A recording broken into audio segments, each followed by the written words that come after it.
push yourself, like even with clients, if you introduce different types of music. Myself, I listen to very heavy stuff, but then I've done a leg workout listening to, you know, golf variations or, you know, some kind of classical music, and it has, for me, actively changed the way I train. Is music important for you guys?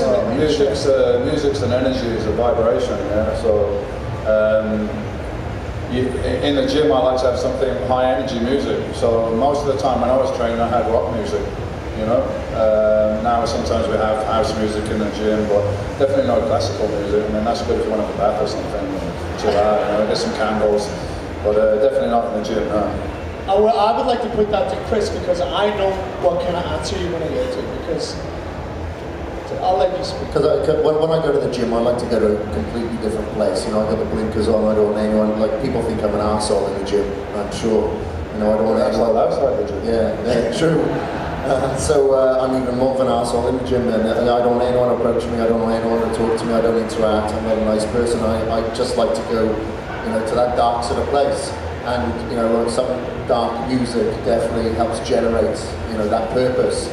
So I like, you know, to have something, you know, dark, like a Slipknot or something like that, and it really does help me, you know, dig out the absolute best, because, like, maybe if I'm going to train with a little bit more volume, it's going to help me push out a few more repetitions, and it does definitely help me become a little bit more assertive to what I'm doing, and, you know, to, you know, no distraction.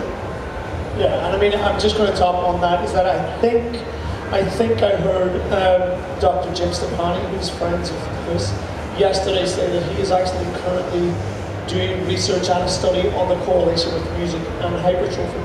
So I think so that could be another exclusive there if you want to listen to that. But you know, different things help with the endorphin rush, doesn't it? You know? Yeah. And they say, you know, that does help the system. So what's like? Let's keep on that, because I know that music is a huge part of, like, you as a whole, and the Kris Gethin marketing and pushing, and, like, you've even released your own music as well too, right? And what, like you mentioned, like Slipknot, is there anything that, like, maybe this guy for legs, you said, was it like classical you wanted to do? Just in variation. So is there, like, Jay Cutler came on and said someday in the gym he wants to use trainers for legs, and then the next day he'll wear the same t-shirt, and the next day he'll do this. And, like, whenever you're doing legs, is there, like, a certain type of music? Whenever you're doing chest, is there a certain type of music? Or is it just hardcore all the time? Yeah, a lot of the time, like, if I'm doing legs or something like that, yeah, it is something like that. I'll listen to, like Henry Rollins. If it's something, you know, like upper body, it's going to be something more along the lines of a Korn. You know, Marilyn Manson, his old stuff, or Slipknot or something like that. You know, but leg days is definitely Henry Rollins. You know, and there's visualization that goes with that, not to the extent of what Dorian used to do. You know, he'd visualize himself in certain clothes on certain days, and he would wear those clothes on that day. You know, those days he's mastered it, that sort of stuff. So that visualization, I would have to use some sort of assistance, you know, with the music and whatnot. Amazing. And there was a question in the front side, don't they? I was just asking a question. In terms of your training, when you used to train, when you was before Mr. Olympia and coming up to Mr. Olympia, how did you used to train in terms of, did you have a different style of training before coming up to Mr. Olympia in terms of hypertrophy or strength training? I pretty much trained exactly the same, which in a way I'll admit was a mistake now, to a small degree, because both of the serious injuries I had were in the last 6 weeks before contest, because I just wanted to train exactly the same as off-season, the same weight, same intensity, force reps, negatives, everything, which that's great in off-season because you're having enough calories to be able to recover from it and build muscle. Whereas getting ready for a contest, really, you're not going to be able to build any muscle anymore because you're not taking enough calories because you're trying to get your body fat down. So really, mentally, you should shift from, I'm trying to build size, to now I'm trying to maintain my muscle size, and I'm using the weights for that, and I'm using reduced calories, increased cardio to reduce my body fat while I'm maintaining. So I now advise people last 8 weeks before a contest not to be going anywhere beyond failure. You could even train a little short of failure. Maintaining is quite easy. I mean, I see people, everybody in the gym is maintaining most of the time. You go back there next year, they still look the same. So it's quite easy to do. They don't need a lot of resistance. Once you build the muscle to keep it, it's relatively easy. So, but it was very hard for me mentally to, like, you know, this kind of training, this attitude had got me to be the best in the world. So it was a bit hard to turn it up and down. But if I was a coach, somebody else sitting outside looking in, I would advise people to back off on the intensity the last couple of months. But as far as changing the training methods or the frequency or anything like that, no. There is a lot of myths like, you know, you do more sets or do more reps, you can get more carb. You know, if you're eating rubbish, you can do as many sets and reps as you want, you're still going to be fat. So it's the cardio and the reduced calories really that gets you into shape. And the training that build the muscle, well, that's pretty much what you need to do to keep it as well. If you start switching to some different kind of training now, less resistance and so on, you might not be able to maintain that muscle. So it's the same kind of training pretty much, just cardio and diet is the main difference. Cool, Dorian. Another question. Hi, so a lot of women are training nowadays, and one of the things I find really difficult is glute activation. So I've tried absolutely killing my legs and then trying to do some glute exercises afterwards, but it's still not working. Do you have any advice? But you can't really separate the legs and the glutes, they work together. So deep, very deep squats and deep lunges, those, you know, there's no better exercise in the world for your glutes than a very deep squat, low squats below parallel. And wider your stance, the more glutes you're going to bring into play as well. So you can get all the fancy machines and everything you like.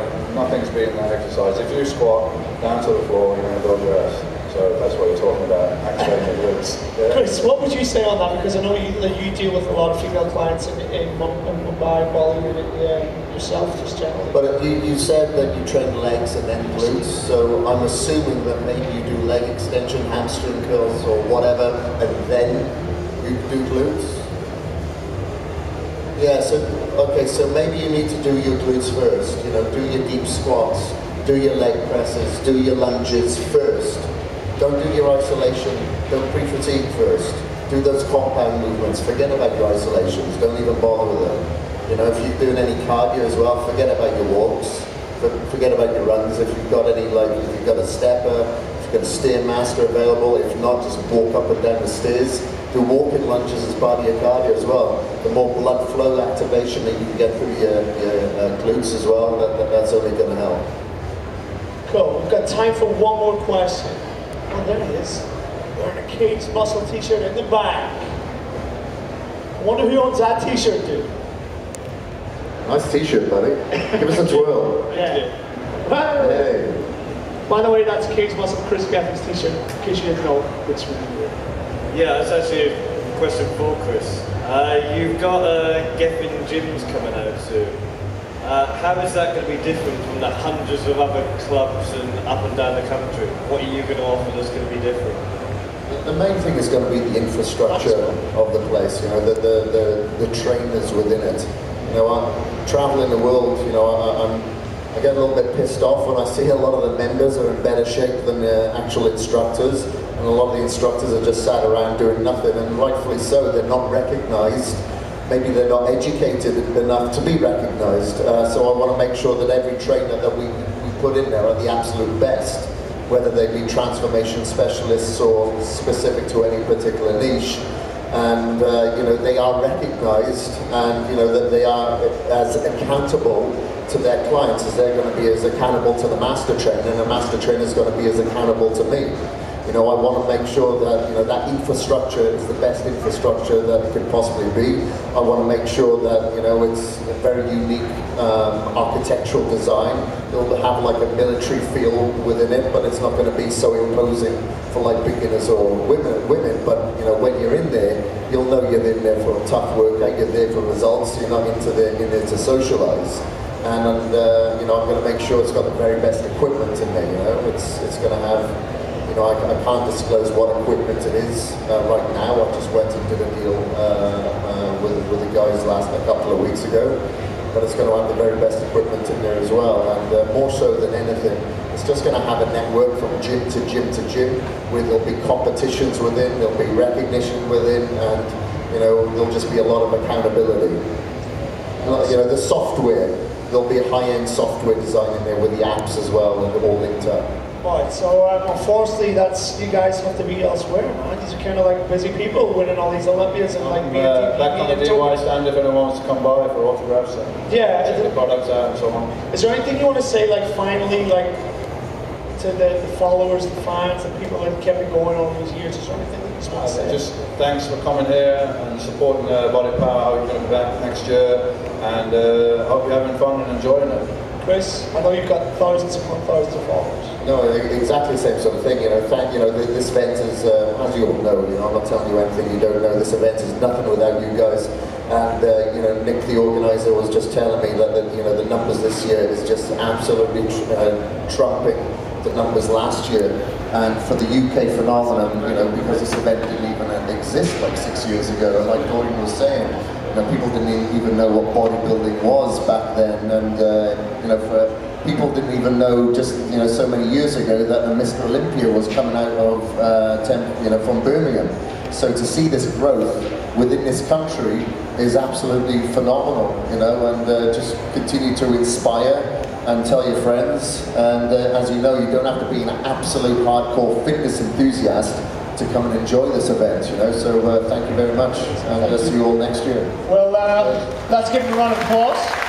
And before they actually go, they actually want to take a selfie so we can post it on the socials. But please don't leave. But ladies and gentlemen, please give it up for bodybuilding.com, Kris Gethin, and 6-time Mr. O, Dorian Yates.